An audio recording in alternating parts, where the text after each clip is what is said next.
Annapolis Conference, as it's called, on Israel-Palestine, so we can anticipate a flood of deceit and distortions to set the proper framework. And we should be prepared. We should be prepared to counter the propaganda assault, which has already begun. Just to pick a couple of examples, Bostonians could read in the Boston Globe a few days ago that at the Taba Conference in January 2001, now quoting, Israeli Prime Minister Ehud Barak accepted ideas floated by President Bill Clinton that would have produced a Palestinian state in 97% of the West Bank and 100% of Gaza, but these forthcoming gestures failed. The evil Palestinians refused Israel's generous offers, keeping to their time-honored insistence on seizing defeat from the jaws of victory and proving that they're not partners for negotiation. Well, there's one fragment of truth in this conventional fabrication. There was a conference in Taba. And in fact, it did come close to a possible settlement, but the rest is pure invention.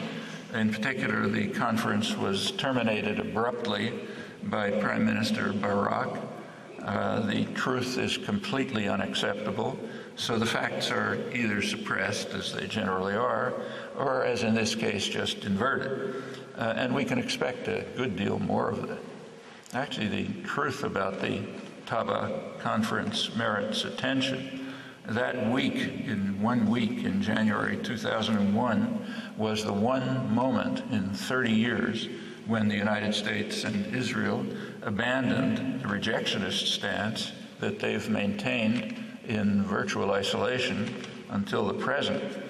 And that may suggest some thoughts about another familiar fairy tale that you could read about a couple of days earlier in the New York Times, where the respected policy analyst and former high government official Leslie Gelb wrote that every U.S. administration since 1967 has privately favored returning almost all of the territory to the Palestinians for the purposes of creating a separate Palestinian state.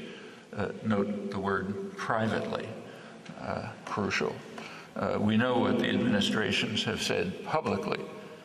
Publicly, they have rejected adamantly anything remotely of the sort ever since 1976, when the United States vetoed a Security Council resolution calling for a two-state settlement on the international border, incorporating all the relevant wording of UN 242, it's the basic diplomatic document to which Washington appeals when it's convenient.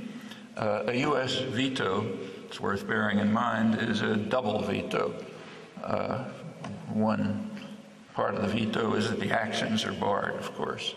And it's also vetoed from history, as in this case. So you'll work really hard to find it, even in the scholarly literature. We'll come back to Professor Noam Chomsky's address in Boston, and then we'll go on to South African Archbishop Desmond Tutu. They were both speaking at the Sabile Conference. This is Democracy Now!, democracynow.org, The War and Peace Report. Back in a minute.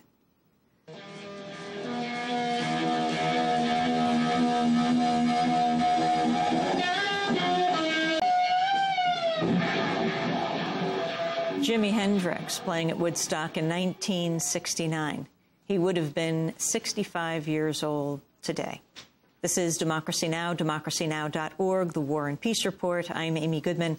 As we return to MIT professor and author Noam Chomsky speaking recently in Boston at the Old South Church at a conference called The Apartheid Paradigm in Palestine, Israel. Sometimes the public rejection of a separate Palestinian state is more articulate and considerably more extreme.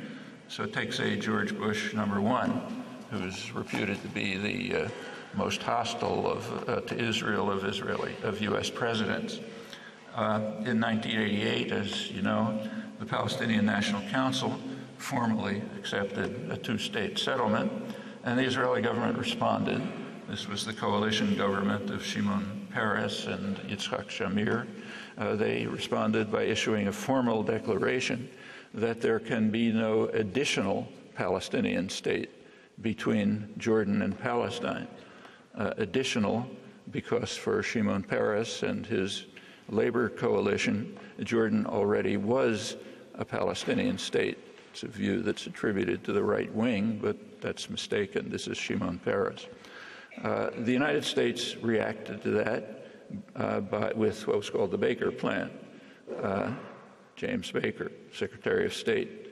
The Bush-Baker Plan endorsed Israel's position without qualification and went on to add that any Palestinian negotiators would have to accept that framework, namely no second Palestinian state in addition to Jordan. That's Bush number one, the alleged critic of Israel, and the respected diplomat James Baker. Again, the truth is inconvenient, so virtually none of this was reported, and you'll have to search hard to extricate it from the web of self-serving propaganda that dominates commentary and reporting, of which Leslie Gelb's article in the New York Times is a typical but not unusual example.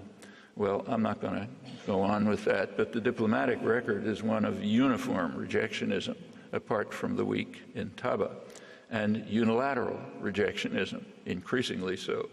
By now, virtually the entire world agrees on the two-state international consensus of the past 30 years, pretty much along the lines that were almost agreed upon at Taba.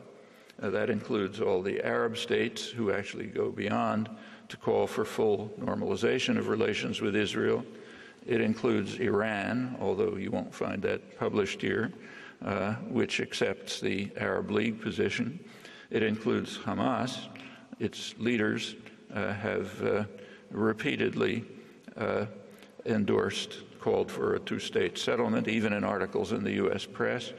That also includes Hamas's most militant figure, Kamal Mishal, who's in exile in Syria, and it includes the rest of the world.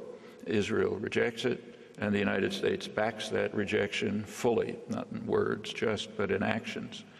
Bush number two has gone to new extremes in rejectionism.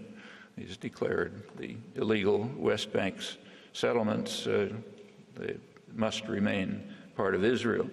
That's in accord with the Clinton position expressed by his negotiator, Dennis Ross, who explained that what he called Israel's needs take precedence over Palestinian wants.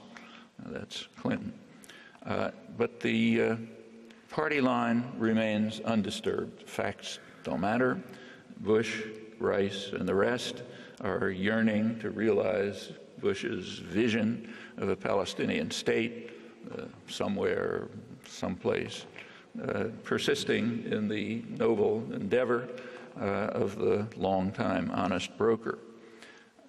What's happened in the past is, of course, rejectionism goes far beyond words. It includes settlement programs, the annexation wall closures, checkpoints, and so on. All settlements increased steadily right through the Oslo years, peaking actually in Clinton's last year, the year 2000, right before the Camp David Accords.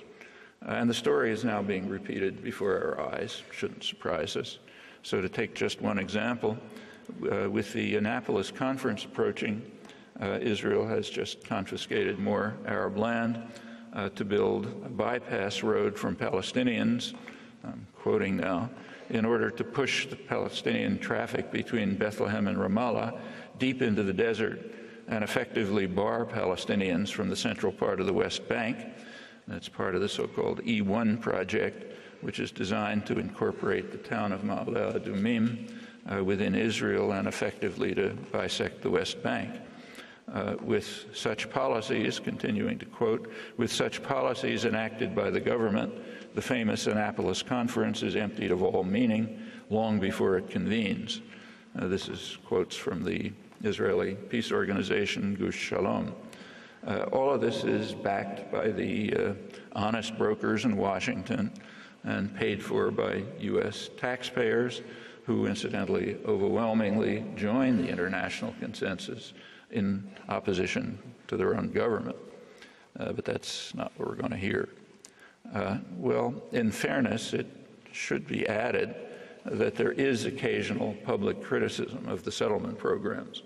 So in the New York Times a couple of weeks ago, there was a favorable review of a very important study, which has just been translated into English, Lords of the Land, by Edith Zertal and Akiva Eldar, which bitterly condemns the U.S.-backed Israeli programs in the West Bank and the takeover of Israeli political life by their advocates. It's a strong and important book. The review, however, goes on with conventional fairy tales. Among them, it tells us that within the Green Line in Israel itself, Israel is what it calls a vibrant democracy in which non-Jews have equal rights, and unlike the West Bank, there are no Arab villages made inaccessible because their roads have been dug up by army bulldozers. Well, again, there's a fragment of truth in the description. So take, for example, the village Dar el-Hanun in the so-called Triangle, Wadi Ara. It's older than the state of Israel, but it's one of the innumerable unrecognized villages in Israel.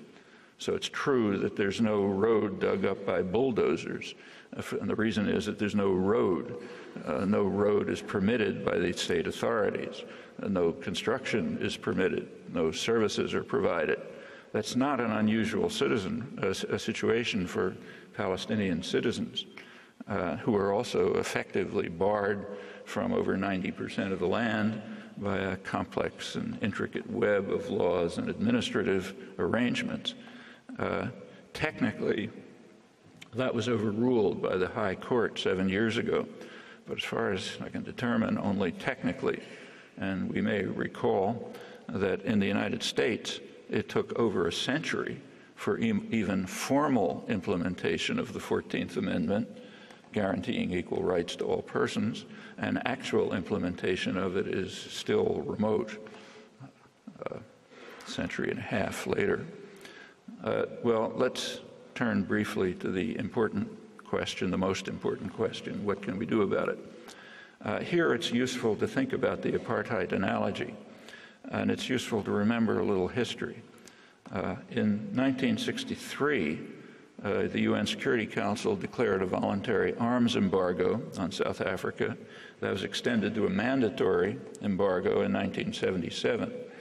And that was followed by economic sanctions and other measures, sometimes officials, countries, cities, towns, some organized by popular movements. Now, not all countries participated. In the United States, the U.S. Congress did impose sanctions over Reagan's veto, but U.S. trade with South Africa then increased by various evasions, along with concealed support for South African terrorist atrocities in Mozambique and Angola, which took a horrendous toll. It's about 1.5 million killed and over $60 billion in damage during the Reagan years of constructive engagement, according to a UN analysis. In 1988, the Reagan administration declared Mandela's African National Congress